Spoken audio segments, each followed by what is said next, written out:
안녕하세요. 전업투자자 복리입니다. 이 영상은 6월 3일 토요일 오후 3시 32분의 영상을 시작하고 있습니다. 그래서 오늘은 전체적인 세계 증시와 거시지표 움직임 흐름을 한번 살펴보고요. 어제 미국장이 반등이 다시 크게 나왔는데 반등이 나온 이유도 살펴보고 그 다음에 다음 주 주요 일정과 함께 어떤 섹터를 매매하는 게 유리한가에 대해서 말씀을 드리도록 하겠습니다. 일단 어제 미국 증시는 비농업 부분 고용이 큰 폭으로 증가하여서 고용시장이 여전히 견고하다는 걸 확인했고요. 그러나 이보다 더 큰 호재로 작용한 것은 시간당 임금이 0.1% 하락했다는 것입니다. 즉, 제가 계속 말씀드렸듯이 물가가 가장 중요하다라고 말씀드렸는데 목요일 날은 ISM 생산자 물가지수가 소폭 내려오면서 이것이 오히려 심리적으로 더 큰 호재로 작용했고 또 연준 부의장이 6월에는 금리 인상을 스킵하고 7월에 일단 흐름을 보겠다라고 했기 때문에 시장은 이에 안도해서 정말 물가가 내려오고 있구나라고 그런 생각을 가지면서 더 큰 상승이 나왔던 것 같습니다. 자, 그러면 지금부터 이제 세계 주요 거시지표와 주요국 증시 흐름을 보겠습니다. 영국 5년물 국채금리인데요. 여전히 높은 추세를 유지하고 있는 게 확인됩니다. 그 다음에 독일 10년물도 여전히 좀 고가권이고요.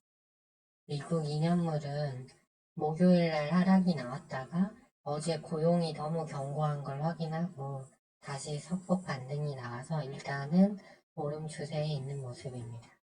1년물도 마찬가지죠. 미국 1년물 채권금리도 여전히 높습니다. 10년물도 하락했다가 다시 좀 올라오는 모습. 아무래도 연준의 정책 금리는 1년물하고 2년물이 단기 시황은 더 반영을 많이 하다 보니까 1년물의 상승폭이 좀 큰 모습입니다. 그래서 아직은 모른다라는 움직임이 일단 채권 시장에 나오고 있다고 봐야겠고요. 달러는 다시 104대에 올라왔어요. 목요일날 103.3까지 떨어졌다가 어제 교용이 너무 강하니까 다시 올라와서 일단은 뭐 하락도 오름 추세도 아닌 뭐 그런 모습 같고요. 골드도 역시 2,000불대에서 움직이고 있고 공포지수가 역대급으로 최저가까지 내려온 모습이 확인됩니다. 증시가 워낙 강하다 보니까. 비트코인은 나스닥만큼 그렇게 강하게 못 가는 모습. 참고로 이거 다 모두 월봉 차트입니다. 유로화는 일단 약세 추세를 멈췄고요. 원달러 환율도 이제 1,300원 밑으로 내려오진 않았지만 상승 추세가 좀 주춤해져서 외국인들이 매수를 들어올 수 있는 여건을 제공하고 있는 것 같고요. 엔화와 위안화는 여전히 높은 수준입니다. 다우존스는 계속 이제 여기까지 올라왔다가 이제 반등이 나오긴 했지만 아직 전국 여기 이 자리를 넘어가지 못한 모습.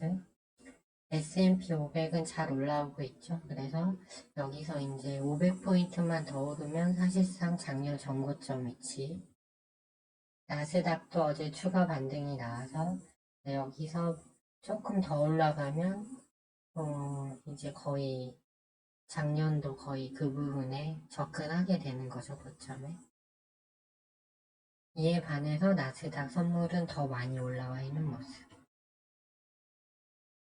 그 다음에 독일 선물도 이미 최고가를 경신했죠. 닥스 지수도 마찬가지, 독일 증시도 거의 최고가 부근에 와 있습니다. 그 다음에 영국도 최고가 경신하고 역시 고점 자리, 이탈리아도 마찬가지. 그래서 이미 증시는 이런 거를 다 반영해서 이미 전년도 최고가까지 다 와 있습니다. 코스피하고 코스닥만 빼고요. 근데 코스피, 코스닥은 이제 미국 증시가 계속 상승 추세이기 때문에 여기서 이제 좀 더 상승이 나올 걸로 보여집니다. 자리상으로도 그렇고요. 조정받고 양봉 자리이기 때문에 지수 흐름은 그리 나쁘지 않을 것 같습니다. 상하이 증시는 여전히 횡보 중이고, 홍콩 항생은 금요일날 4% 올랐지만 월봉으로 보면 역시 하락 추세. 일본 신고가 경신했죠. 타이완도 이제 경신하러 올라오고 있고, 뭐 이런 모습입니다. 이에 반해 유가는 여전히 70불대에 머물고 있죠. 그리고 유럽의 대표적인 네덜란드 천연가스 가격은 연중 최저가죠. 그래서 상품 쪽에서 물가가 많이 내려오고 있는 겁니다. 마이크로소프트 볼까요? 이미 작년 고점 다 왔죠. 애플도 다 왔네요. 엔비디아는 경신했고, 구글은 아직 좀 남았네요, 자리가. 그리고 메타도 위로 좀 남았지만 너무 급격하게 올라왔다. 그에 반해서 테슬라도 아직 좀 위로 갈 공간이 남았어요. 마이크론 테크놀로지도 그렇고, 인텔도 그렇고, 아마존도 아직은 더 갈 부분이 남았네요. 테슬라가 좀 많이 아직 남았고, 공간이 많이 남았죠. 근데 좀 더 이번엔 이제 미국장이 계속 흐름이 좋다면 위로 상승할 여지가 남은 테슬라 이런 종목이 좀 더 가지 않을까 생각이 들고요. 은행주의 대표주 JP모건 체이스도 은행권 위기로 빠졌다가 다시 안정적인 모습입니다. 그래서 전체적인 걸 조합해보면 일단 오름 추세로 가고 있는 모습 같습니다. 국내 증시 보시면 코스피가 2600을 금요일날 넘어섰거든요. 그리고 120분 봉상으로도 좀 더 오르며 과열 신호가 뜨긴 하지만 정배열 자리이기 때문에 추가적인 상승이 주 초에 나올 걸로 보여지고요. 코스닥도 일단 5일선 위에 일봉이 있고 120분 봉상으로도 정배열이 되기 때문에 추가적인 상승이 나올 걸로 보고 있습니다. 그래서 일단 다음 주 주초 흐름은 상승 쪽으로 가는 것으로 일단 보여지고 있고요. 아까 말씀드렸듯이 테슬라가 보시면 지난 이번 금요일날 상승장에서 이제 다른 종목들은 이제 다우지수가 상대적으로 많이 올랐지만 빅테크 보시면 테슬라가 제일 많이 올랐죠. 그리고 위로 갈 공간 여지도 많이 남았고 그렇기 때문에 일단 반도체는 약간 필라델피아 반도체 지수도 보면 이제 고점 찍고 과열 구간이기 때문에 반도체 쪽보다는 아마 삼성전자, SK 하이닉스는 사겠지만 이제 밑에 종목들은 과열이고 네, 바이오도 그렇고 새만금도 많이 이제 과열이고 재건주는 좀 그렇고 그래서 제가 봤을 때는 지금 2차전지 대장주 에코프로비엠이 위로 이제 하단 지지 받으면서 서서히 위로 올라오고 있거든요. 수급은 여전히 안 좋지만 그래서 가격 메리트가 많이 생겼기 때문에 여기까지가 이제 2차전지 관련주들이고요. 여기가 자동차 부품주, 그 다음에 이쪽은 히토리와 페라이트 관련주 쪽인데 이쪽이 좀 강할 것 같아요. 지수 위치상으로 2차전지, 중소형 자동차 부품, 페라이트, 히토류 정도가 좀 주초 단기로 봤을 때는 좀 강한 흐름이 나올 것 같고요. 그 외에는 이제 조선주, 카타르에서 이제 LNG 천연가스, 액화 천연가스 수주권으로 해서 뭐 1승이라든가, 현대미포조선 뭐 이런 거 하고, 최근에 저점에서 계속 이제 올라오고 있는 로봇주에서 뭐 SPG, 그다음에 뭐 아진엑스텍 이 정도 해서 이런 위치상으로 봤을 때 로봇, 조선, 자동차, 2차전지 쪽이 좀 시세가 나지 않을까? 개인적으로 이렇게 생각을 하고 있습니다. 제 보유주인 유니온 머티리얼을 보면 신용이 올라왔다가 더 줄진 않았어요.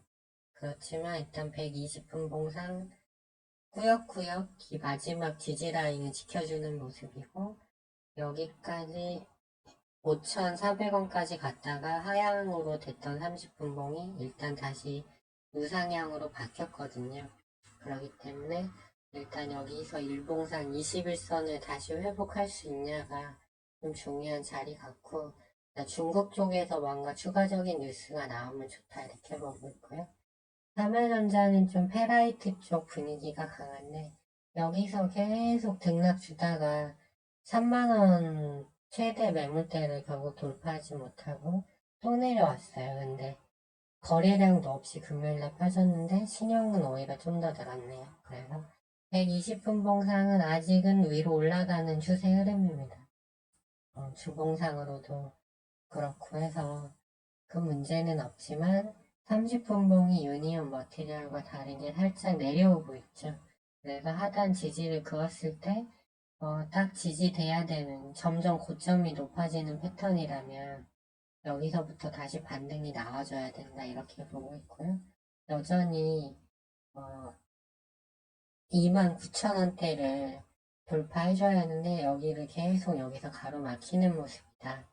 이렇게 일단은 보시면 될 것 같아요. 그래서 일단 테슬라가 미국장에서 많이 올랐고 또 다우지수가 2%까지 올랐기 때문에 전체적으로 국내 증시 하락보다는 상승으로 일단은 계속 흐름이 나올 것 같고요.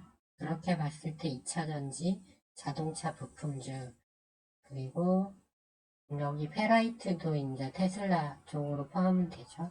로봇 정도까지가 좀 이제 위치상으로 위로 갈 공간이 남아서 시세가 나지 않을까 이렇게 일단은 보고 있습니다. 예. 이 정도만 일단 파악하고 가면 될 것 같고요. 제가 좀 걱정하는 거는 제가 이거는 좀 며칠 전에 만들어 놓은 자료인데 아까 보셨듯이 소매가구 천연가스 그다음에 유가가 내려오니까 헤드라인 CPI 즉 상품 섹터에 인플레이션은 계속 내려오고 있는 거죠. 그래서 물가가 내려오고 있는 것인데 이제 이것들이 오펙 회의가 또 6월 4일날 있거든요. 그리고 겨울이 되면 또 유럽은 또 추워질 거고 그다음에 엘니뇨 현상 때문에 소맥 이런 게 있기 때문에 이거가 계속 헤드라인 CPI를 낮추는데 도움을 줬었는데 얘네들이 다시 하반기에 반등이 나오는 시나리오가 나온다면 뭐 그게 좀 걱정이고 그 다음에 임금이 안 내려온다.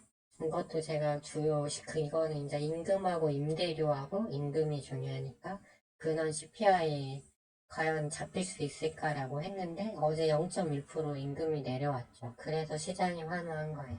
그런데 이제 6월 13일에는 이제 근원 CPI가 나와보면 임대료가 어떻게 되는지가 나오겠죠. 근데 지금 현지에서 부동산 업을 하는 분들 좀 참고해 보니까 집을 안 내려놓고 한대요. 이미 이제 뭐 주식시장도 다시 오르고 이제 연준 6월 금리 동결한다고 하니까 그러면 집값 다시 오르겠네 해서 집을 안 내놓는다고요. 그래서 잘 보시면 주택가격이 내려오다가 다시 살짝 고개를 들었었거든요. 그리고 이제 고용시장이 너무 견고하면 집을 필요로 하는 사람이 많아서 또 안 내려올 수도 있고 그래서 이제 이건 여전히 문제라고 봅니다.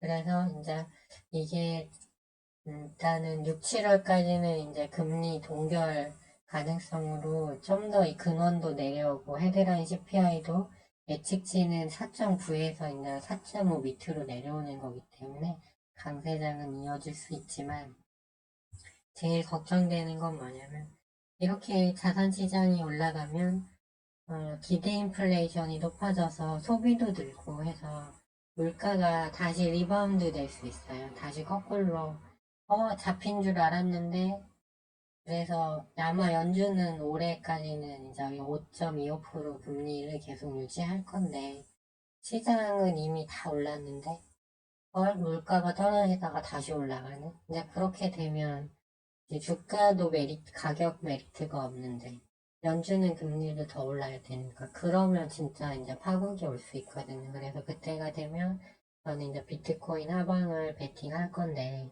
일단은 시장이 상승 추세이기 때문에 일단은 그 흐름대로 따라가자 이렇게 생각을 하고 있습니다. 예. 영상이 도움이 되셨다면 좋아요와 구독 신청 부탁드리고요. 남은 주말 평안하게 모두 잘 보내시고 저는 월요일 오후 4시에 영상을 가지고 다시 찾아뵙도록 하겠습니다. 지금까지 시청해주셔서 감사합니다.